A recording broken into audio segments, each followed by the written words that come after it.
একদম crystal clear এই মোমোগুলা দেখতে কতটা সুন্দর তাই না? আর খাইতে ভীষণ রকমের মজা, মানে এত পরিমাণ মজা, নিজে বানায় নিজেই ফিদা হয়ে গেছি। আসসালামু আলাইকুম মগুবুরা, মুই চলে আইসি তোমাকে বরিশাল লেবো নতুন একখান জবরদস্ত রেসিপি লইয়া। এই ক্রিস্টাল মোমোগুলো বানানোর জন্য যেটা লাগবে সেটা হচ্ছে সাবুদানা। এখানে আমি 1 কাপ পরিমাণে সাবুদানা নিছি। আর এই সাবুদানারে প্রায় 5 মিনিট লো আঁচে সুন্দর মতো একটু ভেজে নিতে হবে। এমনভাবে ভাজতে হবে যেন কালার চেঞ্জ না হয়, একটু সুন্দর করে মচমচা হলে নামাইয়ে রাখতে হবে ঠান্ডা হওয়ার জন্য। আর এদিকে একটা ফ্রাই প্যানের মধ্যে পরিমাণ মতো একটু সয়াবিন তেল দিয়ে দিলাম রসুন কুচিটা যখনই লাল লাল হয়ে যাইবে তখনই এর মধ্যে পেঁয়াজ কুচি দিয়ে দেবো।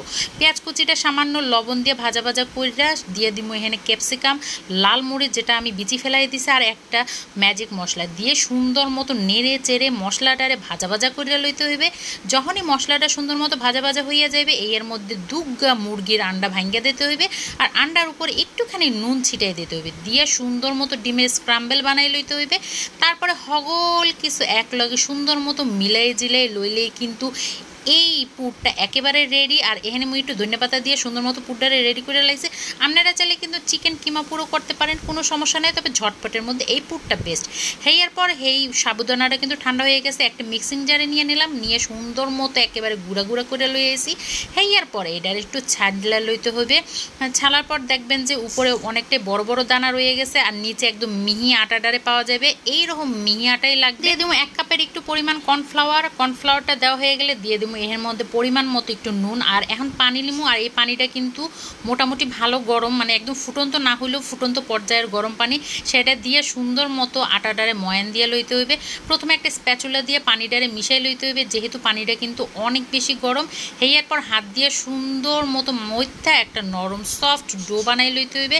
আর এই ডোটারে মতামত হয়ে যাবে, তারপর ঢাকনা দিয়ে ঢেকে এক পাশে রেখে চিলি অয়েলটা বানাই রসুন কুচি, লাল মরিচ কুচি, ধনেপাতা কুচি দিয়ে দিলাম, লাল মরিচের গুঁড়া, লাল মরিচ দিলাম সামান্য পরিমাণ, ধনিয়া পাতা দিয়ে দিলাম, কাঁচা গুঁড়া মরিচ কুচি দিয়ে দিলাম, গরম তেলের পরিমাণে চিনি, 1 চামচ পরিমাণে সাদা তিল একটু ওয়েট করতে হবে যতক্ষণ এই বুদবুদি উঠবে। গরম ফুটন্ত তেল নিয়ে সেটার ভিতর ঢাইলা দিতে হইবে, ঢাইলে একটু অপেক্ষা করতে হবে। যখনই তেলের বুদবুদিটা কমে যাবে তখনই একটা চামচ দিয়ে লাইরে কিন্তু মুগের চিলি অয়েলটা একেবারে রেডি হয়ে যাবে। আর এই চিলি অয়েলটা খাইতে চিলি অয়েলটা খাইতে বেমালা মজা হয়েছিল। এদিকে কায়ের রেস্ট হয়ে গেছে, তারপর এখানে ছোট ছোট করে লেচি কেটে লইতে হবে, যতটা পরিমাণ বড় বা ছোট বানাবেন সেই অনুযায়ী, আপনি যত ছোট বড় বানাবেন এই মাপে কিন্তু লেচিগুলো ছোট ছোট করে দিয়ে রুটিগুলো বেলে লইতে হবে। তারপর এই রুটিগুলো বেলা তার মধ্যে সামান্য কর্নফ্লাওয়ার ছিটাই স্মুথ একটা ডো হয়ে, মানে রুটি বেলতে শেপে কিন্তু ছোট ছোট গোল গোল রুটি বানাই লইতে হবে। রুটি বেলা হয়ে গেলে পরিমাণ মতো সাইজে করে তারপর এর মধ্যে পরিমাণ মতো পুর দিয়ে দিতে হবে।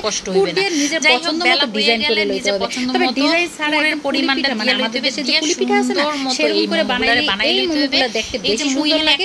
তাই মন মনে হইছে যে একটু মানে ডিজাইন করলে বেশি ভালো লাগবে, এজন্য কিন্তু মুই কতগুলো ডিজাইন করে লইছি আর কতগুলো কুলি পিঠার মতো বানাই লইছি। তাই মুই একটা কথা কি করতে হইবে, একটা স্ট্যান্ডের মধ্যে সুন্দর মতো অয়েল ব্রাশ করে লইতে হবে। অয়েল ব্রাশ করা হয়ে গেলে একটা একটা করে মোমোগুলো দিয়ে দিতে হবে। আর মোমোগুলো কিন্তু বানাই দেখাম এই যে করে দিতে হবে, কাছাকাছি দিলে কিন্তু একটা লগে একটা লাগবে যাবে। একদম ঘড়ি ধরে 15 মিনিট সুন্দর মতো স্টিম করলে কিন্তু এই মোমোগুলো আর এটা কিন্তু দেখতেও বেশি সুন্দর লাগে, যে কুলি পিঠার মতো একদম সুন্দর। এদিকে মোর কিন্তু মতো দেখা যাইতেছে মোমোগুলো বানাইনা হয়ে গেছে। আর একটা স্টিমারে পানি ফুটতে দিয়ে দিয়েছিলাম, আর এর উপরে তেল ব্রাশ করে সুন্দর মতো ওই মোমোগুলো দিয়ে দিছে। আর মোমোগুলো কিন্তু একটু ফাঁকা ফাঁকা করে দিতে হইবে, কারণ পরবর্তীতে কিন্তু এগুলো ফুললে একটা লগে একটা লাগিয়ে যাবে। যদি কাছাকাছি দেন হাতে ধরে একেবারে ঘড়ি ধরা 15 মিনিট স্টিম করলে কিন্তু এই মোমোগুলো একেবারে রেডি হয়ে যাইবে। এই যে দেখতে পাইতেছেন একেবারে হগল কিছু ভিতর দিয়ে দেখা যাইতে আছে, খুব সুন্দর মতো দেখতে কতটা সুন্দর আর ইয়াম্মি লাগতে আছে। তো এই যে দেখতে পাইতেছেন ডিজাইন করা যতটা না বেশি সুন্দর খাইতে কিন্তু তার চেয়েও বেশি মজা উপরের দেখতে বেশি সুন্দর লাগতেছে। আর এগুলা মজা মানে দেখতে কতটা সুন্দর লাগতেছে আপনারা দেখেন, মানে ভিতরে যা কিছু আছে হগল কিছু সুন্দর মতো দেখা যাইতেছে। নরমালি আটা ময়দা যদি আরো কালারফুল করা যায় এই মোমোটা দেখতে আরো জবরদস্ত লাগবে।